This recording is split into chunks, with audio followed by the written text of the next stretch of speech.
Well, it should come as no surprise that drug overdoses and deaths are very much a problem across the United States. But right now, it's Southwest Michigan that's being hit hard. So we go on the record with the Berrien County Health Department's medical director. And starting this morning, we begin the first of a three-part series on drugs in Berrien County to get your questions answered. Well, this morning we're on the record with Dr. Rex Kabaltica, the medical director for the Berrien County Health Department, and we're talking about a drug you've probably heard of, Xylazine, as well as a dramatic rise in drug overdoses and deaths in Southwest Michigan. Dr. Kabaltica, thank you for joining me on the record this morning. Thank you for inviting me. So let's just start with this drug, Xylazine. It's been in the news a lot recently. If you could just describe for our viewers what it is and what it's supposed to be used for. Yeah, it's actually been in use for quite a few years in the veterinary medicine branch. It's used as a sedative so that you can do surgery, you can do diagnostic procedures, that sort of thing. So it's not an opiate, though. So it's in a different class by itself.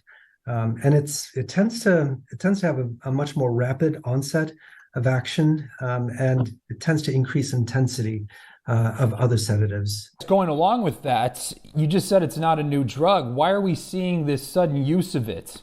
Yeah, it started appearing more in the Northeast quite a few years ago, maybe about 5-10 years ago, as an adulterant. Basically, street drugs were being cut with this because it does have sedative effects, and so it's not just an inert substance. You know, when you're paying for a dime bag or whatever, then it looks and weighs like a dime bag. It's completely colorless, has no taste or odor, so you can't really detect it with your senses.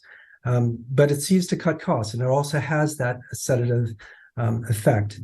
Most users don't even know that it's in there until they've used it and said, "That's not like the other bag that I use. What's in this?" So people have started to be aware. Unfortunately, because again, its onset is so rapid, sometimes they don't even have a chance to reach out to anyone. It's like, whoa, this is a lot faster going down, and yeah.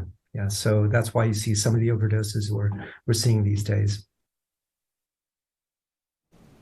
Well, coming up on Monday, part 2 of our 3-part interview with Dr. Kabaltica.